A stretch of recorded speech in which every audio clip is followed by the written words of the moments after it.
मैं संबित पात्रा जी से अनुरोध करूंगा कि प्रेस वार्ता को संबोधित करें। संबित पात्रा जी। नमस्कार, आप सभी का धन्यवाद जो आप आज एक शॉर्ट नोटिस में यहाँ हाजिर हुए हैं। मंच पर उपस्थित भारतीय जनता पार्टी दिल्ली प्रदेश के अध्यक्ष श्री आदेश गुप्ता जी, एलओपी श्री बिदुड़ी जी, हमारे भाई श्री राजन जी और यहाँ के सारे पत्रकार बंधुओं को बहुत बहुत अभिनंदन। जहां तक आम आदमी पार्टी का सवाल है, झूठ और Aam Aadmi Party, abuse and accuse party, ये दोनों पर्यायवाची है।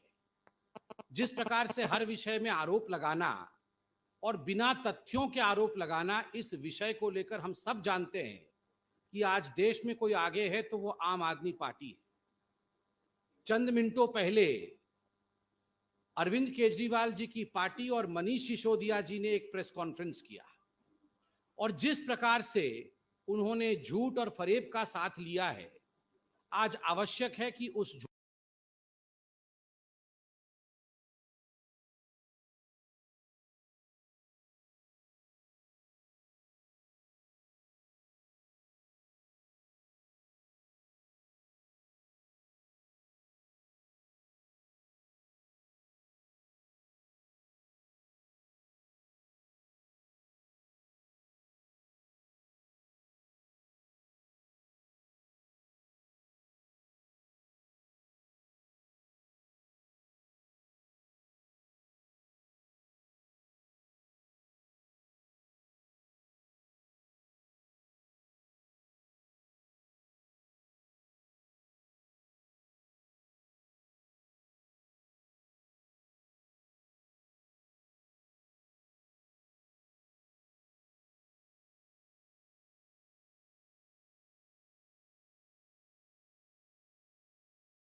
हमारे भाई श्री राजन जी और यहाँ के सारे पत्रकार बंधुओं को बहुत बहुत अभिनंदन।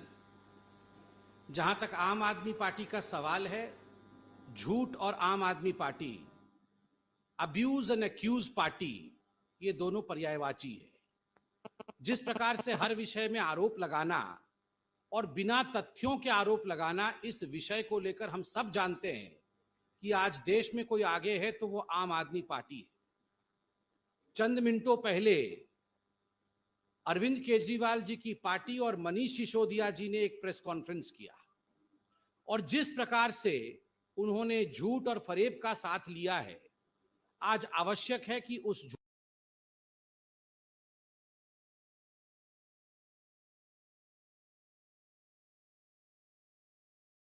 सिसोदिया जी का कहना है कि एलजी साहब ने सिसोदिया जी का कहना है कि एलजी साहब ने आया कि अच्छा, अब ये पूरा मामला डाइवर्ट कैसे किया जाए, बलि का बकरा किसी और को कैसे बनाया जाए, तो एलजी को घसीट कर लेकर आओ। एलजी बेचारा प्रेस कॉन्फ्रेंस तो कर नहीं सकता है, वो तो पॉलिटिशियन नहीं है, तो एलजी के गर्दन के ऊपर चाकू छुरी चलाते हैं। ये हकीकत है कि नवंबर से आज तक ये बैठे हुए। मनीष सिसोदिया जी और अरविंद केजरीवाल जी ने क्या क्या गड़बड़ी की है इस पूरे न्यू एक्साइज पॉलिसी में, मैं आपको संक्षेप में बताना चाहूंगा। नंबर एक, जो मैन्युफैक्चरिंग कंपनी होती है वो रिटेल में अलाउड नहीं होती, मगर मैन्युफैक्चरिंग कंपनी को मनीष सिसोदिया जी ने रिटेल में अलाउड किया। दूसरा, जो ब्लैक लिस्टेड कंपनी होती है, वो ब्लैक लिस्टेड कंपनी भी, उनको ये ठेके खोलने की अनुमति नहीं होती। ब्लैक लिस्टेड कंपनी ना टेंडर दे सकते हैं ना ठेके खोल सकते हैं, मगर ब्लैक लिस्टेड कंपनियों ने ठेके खोले हुए। तीसरा विषय, कार्टेल। ये कार्टेल जो मिली भगत होती है, ये कार्टेल भी टेंडर में अलाउड नहीं है, मगर यहाँ कार्टेल को भी मनीष सिसोदिया जी ने अलाउड किया।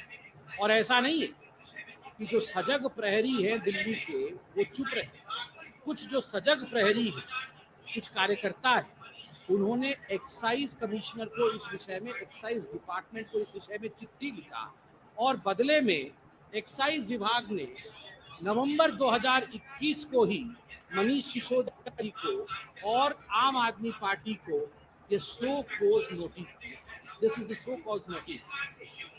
ये सो कॉज नोटिस जो दिया गया है कि आखिरकार क्यों आप कार्टेल अलाउ कर रहे हैं, आखिरकार क्यों आप मैन्युफैक्चरर्स को रिटेल में अलाउ कर रहे हैं, आखिरकार क्यों आपने ब्लैक लिस्टेड कंपनी को ठेके खोलने की अनुमति दी या नोटिस इशू किया है एक्साइज डिपार्टमेंट।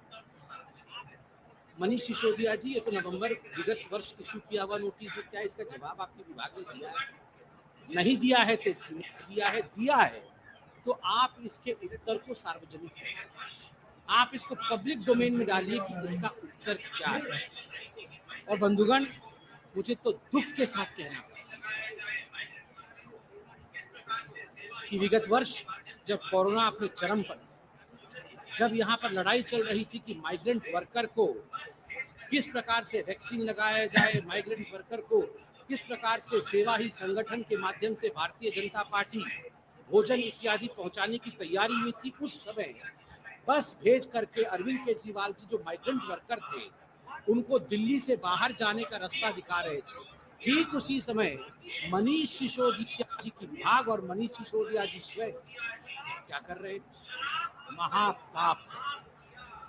144 करोड़ रुपया, 144 करोड़ रुपया मनीष सिसोदिया जी ने शराब कंपनियों का माफ किया। शराब कंपनियों का, सोचिए, ये भारत के इतिहास में पहली बार हुआ है कि शराब कंपनियों के पैसे को माफ किया जाए, पहली बार इस प्रकार से। एक तो आप रेसिडेंशियल एरिया में, स्कूल के बगल में, धार्मिक क्षेत्रों के बगल में, मंदिर के बगल में, गुरुद्वारे के बगल में, मस्जिद के बगल में, बच्चों के रिहाई स्थान के बगल में, सोशल स्ट्रक्चर्स के पड़ोस में आपने नियम को ताक में रखकर, कानून को ताक में रख करके आपने शराब की दुकान, एलजी के ऑब्जेक्शन के बावजूद आपने पूरे दिल्ली के नॉन कंफर्मिंग एरिया में शराब के ठेके खोले। और तो और कोरोना के कार्यकाल में 144 करोड़ रुपया आपने बिना परमिशन के इन शराब की कंपनियों के ठेकों के माफ। बाद में रियलाइज हुआ मनीष जी को, अच्छा मैंने माफ तो कर दिया है मगर परमिशन कैबिनेट से लिया नहीं है, तो पहले माफ कर दिया, बाद में कैबिनेट की मीटिंग हुई और उस कैबिनेट की मीटिंग में निर्णय लिया गया, न बही न खाता, जो कहे मनीष सिसोदिया वही सही, किसी चीज की आवश्यकता नहीं है, जो भी मनीष सिसोदिया जी कहेंगे वो सही है, इस प्रकार से पारित किया गया। मगर मनीष जी को भी रियलाइज हुआ कि यह तो गलत हो जाएगा, धरपकड़ तो होगी, फिर इसको भी, ये नोटिस भी कैंसिल करवाया गया, ये भी कैंसिल। सोचिए, गैर कानूनी काम करने से कहा जाता है ना, एक झूठ को छुपाने के लिए 100 झूठ बोलना पड़ता है और अंततः पकड़े जाता है। ये 144 करोड़ रुपीस कैंसिल करा करके, माफ करा करके अंततः आज पकड़े गए हैं। आज सीबीआई की जांच बैठी है, ईडी की जांच बैठी है। और मैं सवाल पूछता हूँ, अभी पार्लियामेंट में सीना ठोक के संजय सिंह जी, उनके जो सांसद कह रहे थे बहुत फायदा होगा, हजारों हजार करोड़ रुपए के फायदे हो जाएंगे ये न्यू एक्साइज पॉलिसी से। ये तो अभी 10 दिन के अंदर पहले। और तो और मनीष सिसोदिया जी ने खुद प्रेस कॉन्फ्रेंस करके कहा है, इसी वर्ष कहा है, 15-20 दिन पहले कहा है, हजारों हजार करोड़ रुपए का फायदा होगा। अरे जब नवंबर में एलजी ने आपके अनुसार इतना बड़ा घोटाला कर दिया और तभी आपको पता चल गया था कि सब कुछ खत्म हो गया है, एलजी साहब ने इस प्रकार से ऑर्डर पारित कर दिया है, तो 15 दिन पहले कैसे हजारों हजार करोड़ रुपए का फायदा हो रहा था? और जैसे ही सीबीआई आपके द्वार तक पहुंच गई तब सब घाटा हो गया। ये मनीष जी को और अरविंद केजरीवाल, असली किंग तो अरविंद केजरीवाल ही, अरविंद केजरीवाल जी को लगता है हम सब जो जनता है मूर्ख, और जो भी सच्चाई है हम देख नहीं, सारी सच्चाई हमें दिख रही है। अब जब चोरी पकड़ी जाने वाली है, बिल्कुल द्वार तक सीबीआई पहुंच चुका है, तो स्वाभाविक रूप से ये किस प्रकार से ध्यान भटकाया जाए, बलि का बकरा किसे बनाया जाए, इसकी कवायद जो है वो दिल्ली सरकार कर रही है। अब मेरे साथ माननीय अध्यक्ष जी हैं दिल्ली प्रदेश के, मैं उनसे निवेदन करूंगा और उससे पहले कि माननीय अध्यक्ष जी और विदुड़ी जी बोले, एक बहुत ही इंक्रिमिनेटिंग वीडियो, इस वीडियो को आप सबने देखना चाहिए। मनीष सिसोदिया जी का सच इस वीडियो से मालूम पड़ेगा। मैं निवेदन करूंगा हमारे आईटी डिपार्टमेंट से कि इस वीडियो को चलाएं। 2 मिनट का वीडियो है, उसके बाद माननीय अध्यक्ष जी आप रेजिडेंशियल एरिया में, नॉन कन्फर्मिंग एरिया में जो मिक्स लैंड यूज की सड़क है, हमारा master plan mix land use की सड़क पर शराब के ठेके खोलने की अनुमति नहीं देता है। सुप्रीम कोर्ट की गाइडलाइंस का वायलेशन हो रहा है। हम इस वायलेशन के खिलाफ हैं। आज इस हाउस में हम ये वचन दे रहे हैं कि हम मास्टर प्लान का वायलेशन करके रिहायशी क्षेत्रों में, गली गली में शराब के ठेके खोलकर हम अपने उन गरीब लोगों को जो झुग्गी झोपड़ी में रहते हैं, अस्थायी कॉलोनी में रहते हैं, जो बेचारे जिनकी मंथली इनकम 10,000 रुपए से कम है, हम उनके बच्चों को शराबी नहीं बनने देंगे, दिल्ली को शराब की नगरी नहीं बनने देंगे। हम इसी के लिए हम चुनकर आए और मैं आज इस हाउस में उस ईश्वर की, उस भगवान राम की सौगंध खाता हूं कि मैं जो शराब के ठेके इन्होंने मास्टर प्लान का वायलेशन करके खोले हैं, मैं उनको बंद करवाऊंगा। नहीं तो मैं राजनीति छोड़कर अपने घर चला जाऊंगा। मैं आज इस बात का ऐलान कर रहा हूं। हम यही कह रहे हैं कि अभी समय है, अभी ठीक कर लो। हमको तो चिंता केवल इतनी आ रही है, देखिए आपके माध्यम से डिप्टी चीफ मिनिस्टर साहब, मैं आपसे हाथ जोड़कर प्रार्थना कर रहा हूं, हमारे गांव के बच्चों को, झुग्गी झोपड़ी के बच्चों को, अनऑथराइज कॉलोनीज के बच्चों को, इन क्षेत्रों में नए नए गली गली में शराब के ठेके खोलकर बर्बाद मत करो। ये बर्बाद हो जाएंगे। पहले ही माँ बाप दुखी है कि इन बच्चों को रोजगार नहीं मिल रहा है। इनको शराबी मत बनाओ, इनको बचा लो। यही मैं दिल्ली वासियों की ओर से आके भीख मांगता हूं। धन्यवाद। सभी मीडिया के बंधुओं को मेरा नमस्कार। आज बड़े विस्तार से पूरी एक्साइज और सिसोदिया ने जो कहा उसके बारे में राष्ट्रीय प्रवक्ता आदरणीय संबित पात्रा जी ने आपके सामने रखा है। एलओपी विधुड़ी जी ने भी जो सदन के अंदर कहा वो भी बातें हुई हैं। आज जिस दिन से एक्साइज पॉलिसी दिल्ली में दिल्ली सरकार लाई थी, उसी दिन से लगातार भारतीय जनता पार्टी इसका विरोध करती आई है और हर विरोध को दबाने की कोशिश की गई। हमने चक्का जाम किया, हमने हस्ताक्षर अभियान चलाया, जनता को जोड़ा और हर बार सिसोदिया और दिल्ली के मुख्यमंत्री ये कहते रहे कि ये वही लोग हैं भाजपा वाले जो शराब माफिया के साथ हैं। ये यहाँ पर शराब माफिया से मिले हुए हैं और उन लोगों को फायदा पहुंचाना चाहते हैं।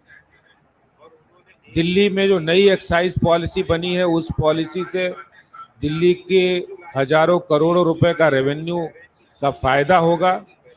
हर बार वो कहते रहे और उन्होंने एक नहीं सुनी। अब सारी बातें सामने आ गई हैं। 30 जुलाई को सिसोदिया जी कह रहे हैं कि 3,000 करोड़ रुपए का एक्साइज पॉलिसी से दिल्ली के रेवेन्यू को फायदा हुआ और एक्साइज पॉलिसी के जिस दिन एलजी साहब ने सीबीआई के जांच के आदेश दिए, उसी दिन से उनके रुख पता लग गए, रुख उनका बदल गया। मैं आज दिल्ली सरकार से, सिसोदिया जी से ये सवाल पूछना चाहता हूं कि आप ये बताइए कि जिस नई शराब पॉलिसी को आपने लागू किया, उसका चेयरमैन कौन था उस कमेटी का? जो मिनिस्टर्स की, ग्रुप ऑफ मिनिस्टर्स की कमेटी थी, उसका चेयरमैन कौन था? उसके चेयरमैन मनीष सिसोदिया थे, उसमें सत्येंद्र जैन भी थे, उसमें कैलाश गहलोत भी थे। दूसरा, मैं उनसे सवाल पूछना चाहता हूं कि उस शराब की नई पॉलिसी में आपने शराब माफिया को फेवर करने के लिए 21 ड्राई डेज की संख्या थी, उसको घटाकर 3 क्यों की? क्या शराब माफिया को फायदा पहुंचाने के लिए की? ये सही है? आपने शराब माफिया का कमीशन 2.5% से बढ़ा के 12% क्यों किया? ये सवाल है। अगर आप शराब माफिया के साथ मिले हुए नहीं थे तो आपने अभी जो संबित जी ने बताया कि उनको 144 करोड़ रुपए वेव ऑफ किया और इसके साथ साथ 30 करोड़ रुपए की अर्नेस्ट मनी जो फोरफिट होनी चाहिए उसको वापस किया, और इंपोर्ट जो बियर की इंपोर्ट पर 50 रुपए की छूट दी, वो इसीलिए दी क्योंकि आप शराब माफिया के साथ फायदा पहुंचाने वाले। क्योंकि ये आम चर्चा है कि आपको जल्दी थी कि शराब की नई पॉलिसी लाए, शराब माफिया से मिलकर हम हजारों करोड़ रुपए इसका फायदा ले, और ये चर्चा है कि इसका हजारों करोड़ रुपए फायदा उठाकर आपने पंजाब के चुनाव में इस पैसे का इस्तेमाल किया है। ये आम चर्चा है, इसीलिए आपने जल्दबाजी में शराब की नई पॉलिसी लाए। तो आज ये सवाल है सिसोदिया जी, अब आपके सीबीआई का डर आपको सता रहा है, सीबीआई जांच हो रही है, अब आप ये कह रहे हैं कि सीबीआई को मैं ये दे दूंगा वो दे दूंगा। आप नवंबर से आज 6 अगस्त है, अभी तक चुप क्यों रहे? ये मेरा सवाल है। शराब की पॉलिसी के खिलाफ भारतीय जनता पार्टी का जो संघर्ष था, जो संघर्ष किया, वो आज रंग लाया है। दिल्ली की जनता की जीत हुई है और शराब के दलालों की हार हुई है। मैं यही कहना चाहता हूं। बहुत बहुत धन्यवाद। मैं रामवीर सिंह बिधूड़ी जी से अनुरोध करूंगा।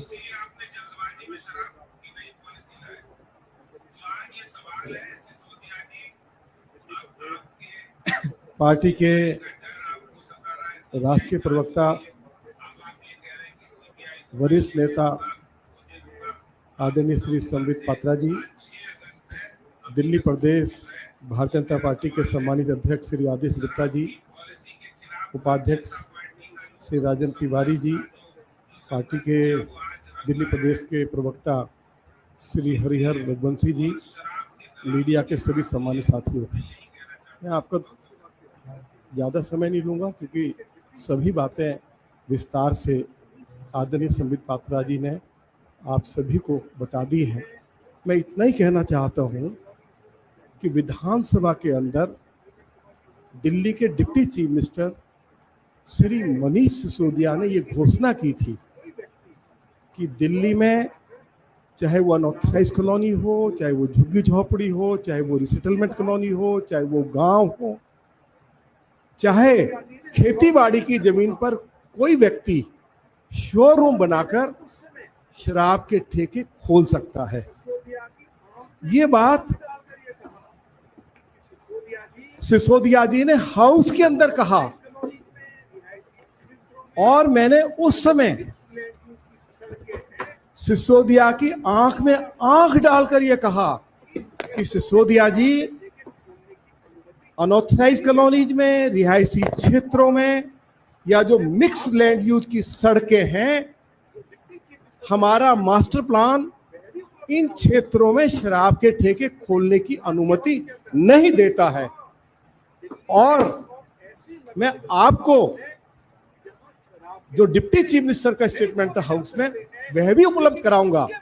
डिप्टी चीफ मिनिस्टर ने स्वीकार किया हाउस के अंदर, हाँ, दिल्ली में 100 ऐसे नगर निगम के वार्ड्स हैं जहां शराब के ठेके नहीं खोले जा सकते हैं, लेकिन उसके बावजूद भी मास्टर प्लान का वायलेशन करके 366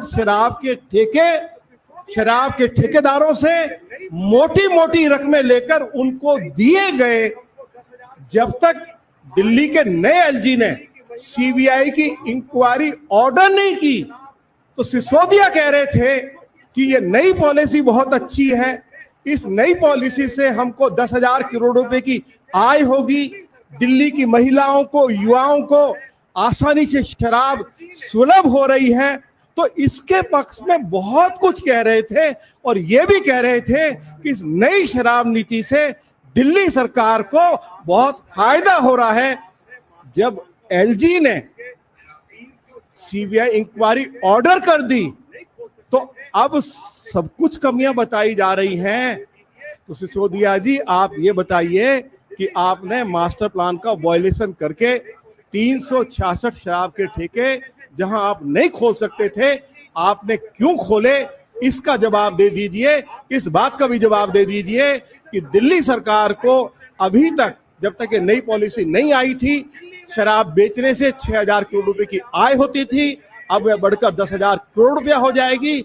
आपने शराब के ठेकेदारों का जो कमीशन था वह 2.5% से बढ़ाकर 12% कर दिया, और दिल्ली में हर साल 20,000 करोड़ रुपए की शराब बेची जाती है।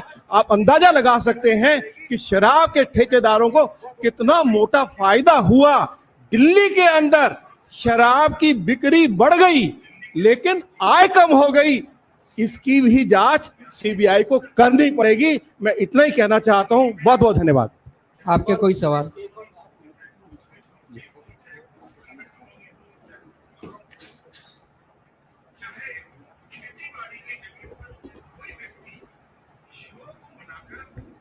विषय पे है, इसलिए इसको जरा अलग से आप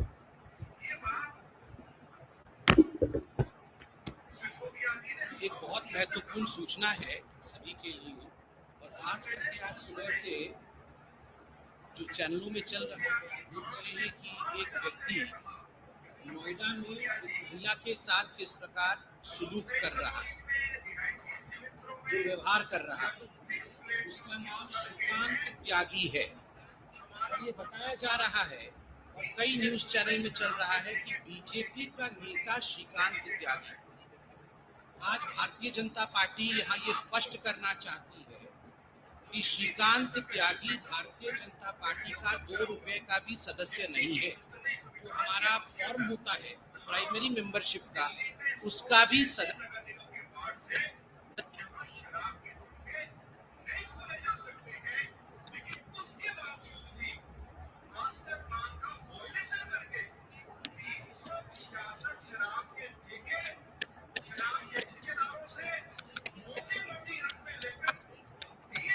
एक महिला के साथ दुर्व्यवहार की, इसकी रिकॉर्डिंग भी आई है। उसका भाजपा के साथ कोई लेना नहीं है, वो भाजपा का सदस्य नहीं है। जहां तक हमारे पास खबर है, और आज अखबारों में भी कुछ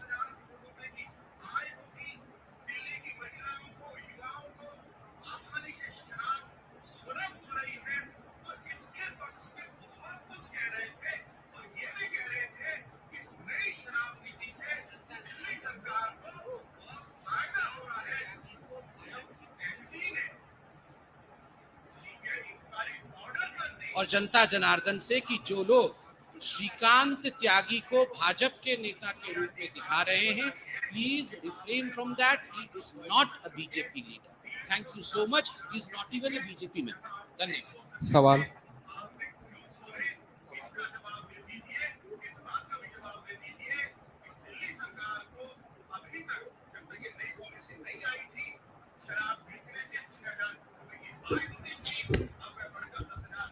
देखिए,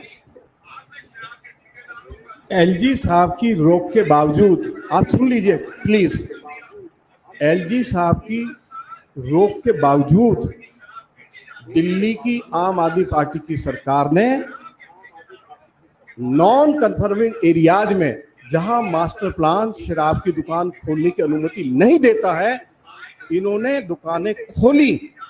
भारतीय जनता पार्टी के कार्यकर्ताओं ने दिल्ली प्रदेश भारतीय जनता पार्टी के अध्यक्ष श्री आदेश गुप्ता जी की लीडरशिप में आंदोलन किया, और हमने म्युनिसिपल कमिश्नर्स को और वाइस चेयरमैन डीडीए को यह बताया कि मास्टर प्लान का वायलेशन करके रिहायशी क्षेत्रों में शराब के ठेके नहीं खुल सकते हैं।